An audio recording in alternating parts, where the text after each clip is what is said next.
So with that, let me introduce, and it's a privilege to introduce, the Executive Director of the Texas Public Policy Foundation, Arlene Wolgemuth. Arlene?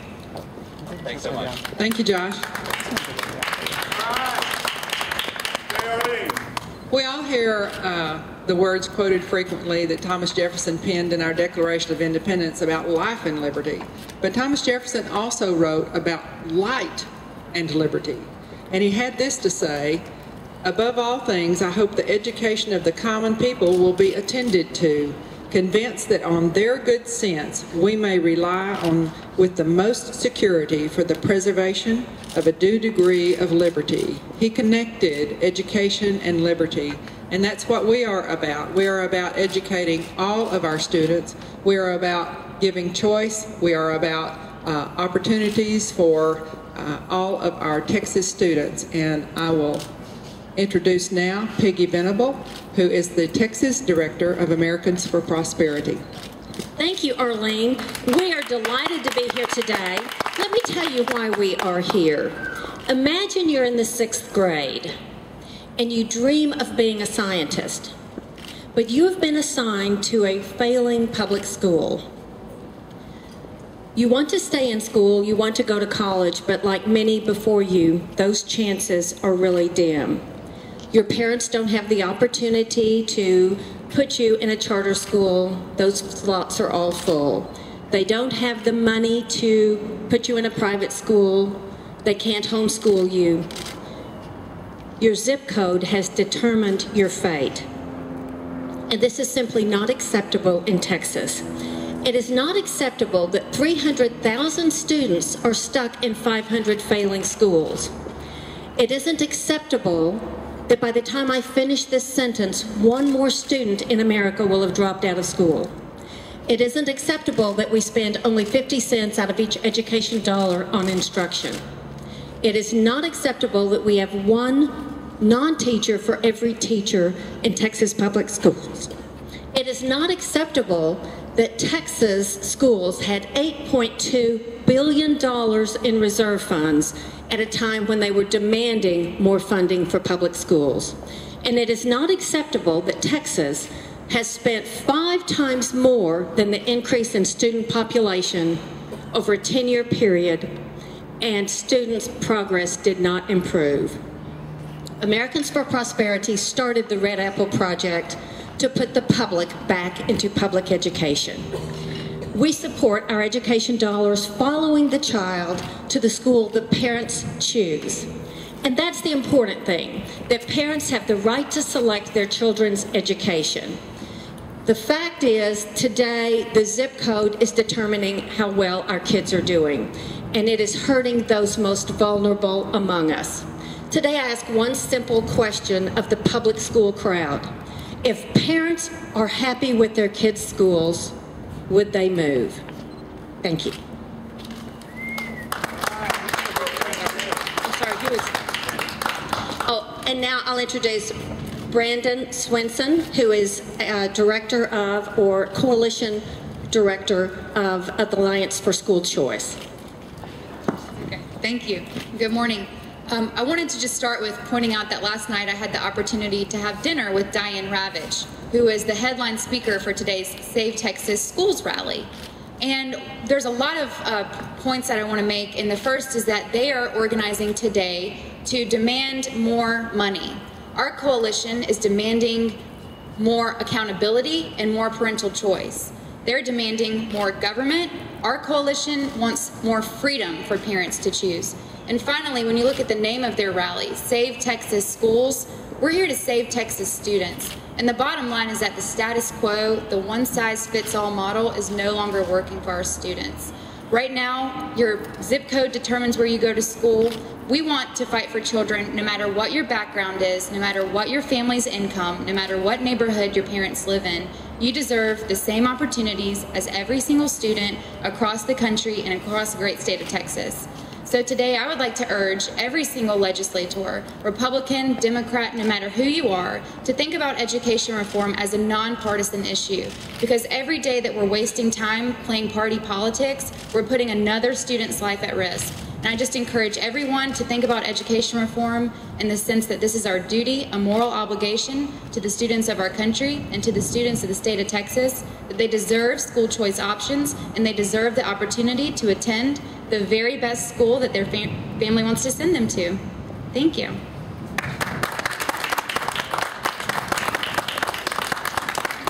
Hi, my name is Toby Walker, and I'm the president of the Waco Tea Party. And one of the reasons that we were so interested in school choice was the financial aspect of it. There are parents that are divorced and live in 2 different school districts, and they don't have a choice. They may have split custody, but they don't have a split school district. There are grandparents that watch their grandchildren in the mornings or in the afternoons, and it's a longer commute because they don't live as close together. There's also a reason for medical reasons that parents may want to choose a school that's closer to facilities of a hospital or a doctor or physical therapy before they're disabled students. Then there's the social aspect of it. Maybe a student has more interests at one school system with their extracurricular activities or their studies. They may want to excel in chemistry, science, something like that, but because of where their zip code is, they're stuck in a school system that's not to the best, living up to the best of their abilities. There's also the faiths and the beliefs that if some parents want to choose a private school or a charter school, that should be their choice. We don't believe that the special interest should be the teachers and the parents. We believe the special interest should be the children. That's where the money should go. Thank you.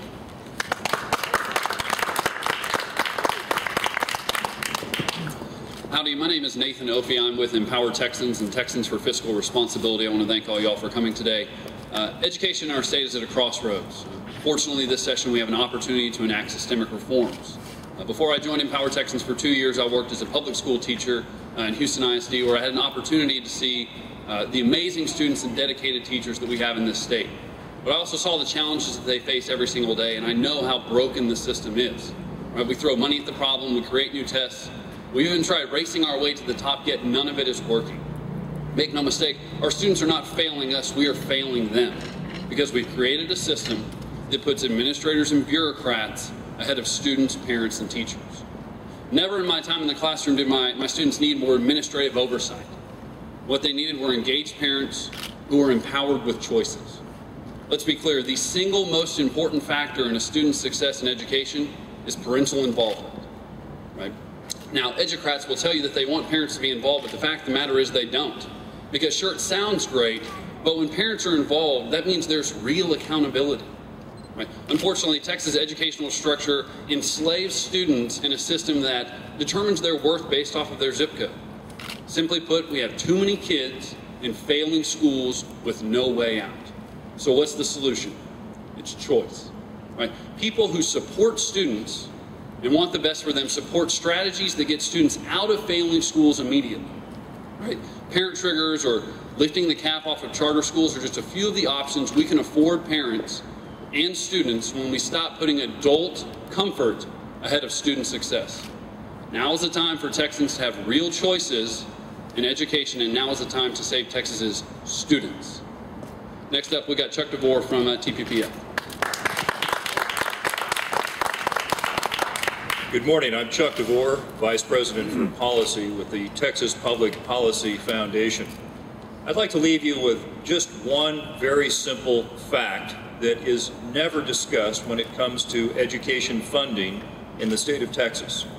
When you see per capita expenditure numbers, you often see people who contend that Texas is near the bottom in the United States. In fact, I think I saw something just yesterday that listed us as 10th from the bottom as far as spending per pupil. What none of these studies tell you is that Texas has the second lowest cost of living in America. We are at about 90% of the U.S. average in our cost of living. A lot of that is due to sound government policies that allow Texans to build homes, for example, without a lot of red tape or taxes. That drives the cost of housing down. And of course, if you have cheaper housing, you don't have to necessarily pay people as much to be able to survive, to live, to buy food and clothing and higher education opportunities for their children. California, on the other hand, has the third highest cost of living in America, some 42% higher than in Texas. And if you adjust the numbers that are shown nationally, what you'll find is that Texas spends at about 97% of the U.S. average when adjusted for cost of living. And what's fascinating about that is when you compare it to California, the biggest state, California actually dips to about 66% of the national average in per capita student spending. So 97%, ladies and gentlemen, is pretty average. And what that means is that Texas is, certainly compared to other states, more than adequately funding public education. The question is then, how do we make it better? We believe that choice, that some competition, that the ability for parents and students to choose the best educational opportunity for themselves will improve Texas schools far better than simply shoveling money at an unreformed system. Ladies and gentlemen, I'll be followed by Talmadge Heflin, who is the director of the Center for Fiscal Policy at the Texas Public Policy Foundation. Thank you, Chuck. Glad y'all are out today. I have a publication from the Comptroller, Your Money and Education Debt. I encourage you all to get that, go to her website and take a look at that. Because over the last, in this report, you'll find that over the last 10 years, public school debt has increased by more than 126%. We hear talk about if you give parents choice and they leave the public school system, look at all the money we'll lose. That's what the local school district leadership are telling you. But the fact is, if 1% of those children in the public school system was able to go to another school, one that they could get a better education, 1%, $635 million in debt would be saved. That would be debt that the local taxpayers wouldn't have to service.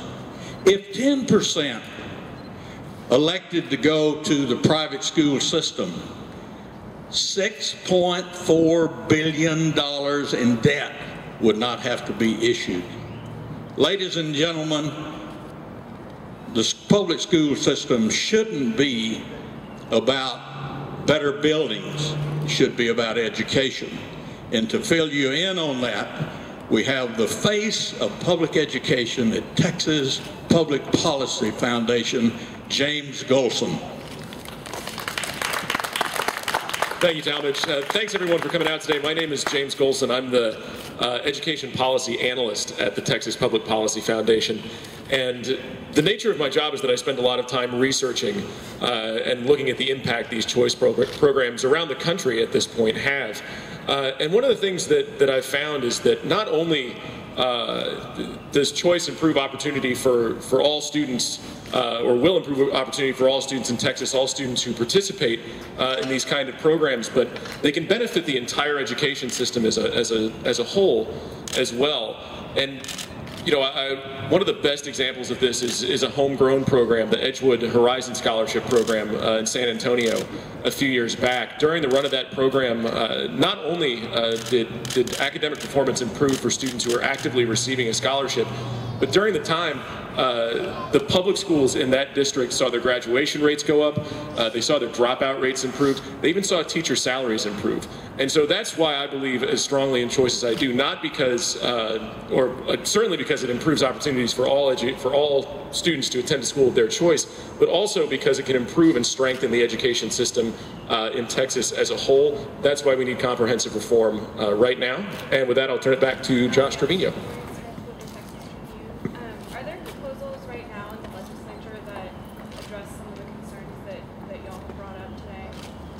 Yes, wants to, Peggy? I can start with that. Certainly Senate Bill 2 is a start. It really lifts the cap on charter schools, and charter schools are a very important form of choice. It also has provisions for charter schools to be able to use mothballed or idle public schools, and we think that is a really important aspect of providing more choices for kids because we taxpayers have paid for those facilities. As Talmadge Heflin said, school districts have grown deeper in debt. Right now, they're $107 billion in debt in Texas. It grew $1 billion in 1 year, most of those for facilities. We do want those unused facilities to be available for charter schools. Thank you. I have a question. Yes, sir. I'm a member of the Dr. Hector P. Garcia American GI Forum Organization of Texas. Welcome. Our motto is, education is our freedom, and freedom should be everybody's business.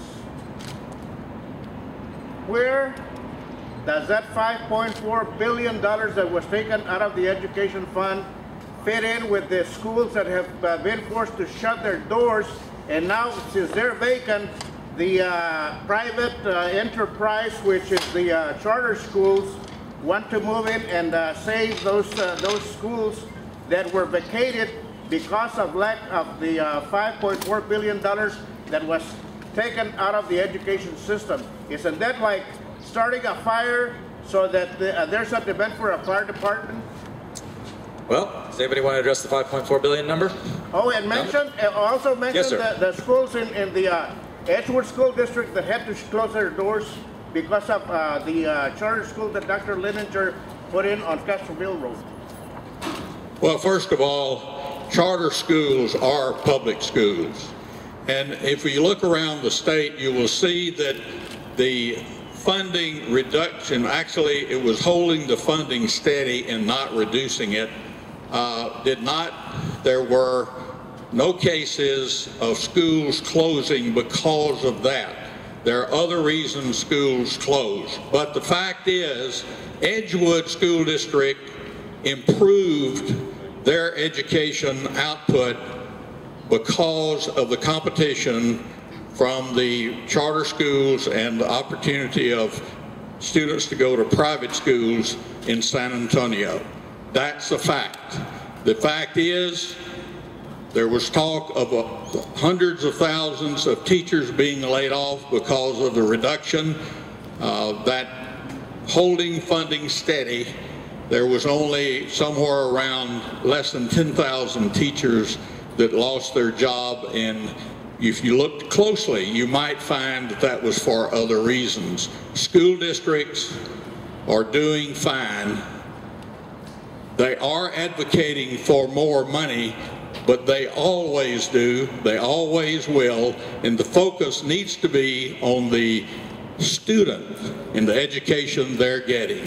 And this is what we're talking about, giving parents choices to be sure that they can send their children to schools where they'll be educated. Thank you. And if I could actually put Peggy Venable on the spot here and have her talk a bit about sources of good data. And sir, this actually may be of interest to you, some good data on actual school spending and outcomes. Peggy, do you mind telling us about the Red Apple Project and where we can find it? Thank you, I'm happy to. The Red Apple Project is something we started a few years ago. We used Texas Education Agency and Texas Bond Review Board and Comptroller's Office data to put in one spot information to help educate citizens and parents on their school districts. That data is not as up to date as it should be, and we are pushing to get the Texas Education Agency to update their snapshots.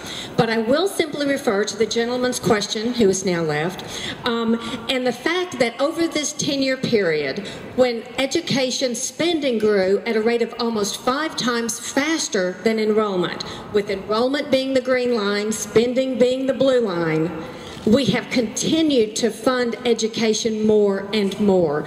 And thank you, Talmadge Heflin, for clarifying the fact that last session we did not cut spending, we simply didn't continue to increase it at this unsustainable rate. But we do encourage people to go to the Red Apple Project.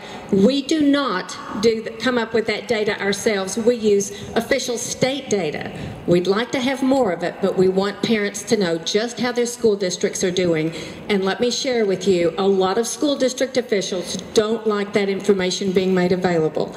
We also have there the superintendent's salaries and things like that they aren't so eager to share. We're looking for more transparency in education spending and budgets, and we think that will go a long way toward making public schools more efficient. And Peggy, what's the URL for the Red Apple? And that is the redappleproject.com. Thank you. Thank you.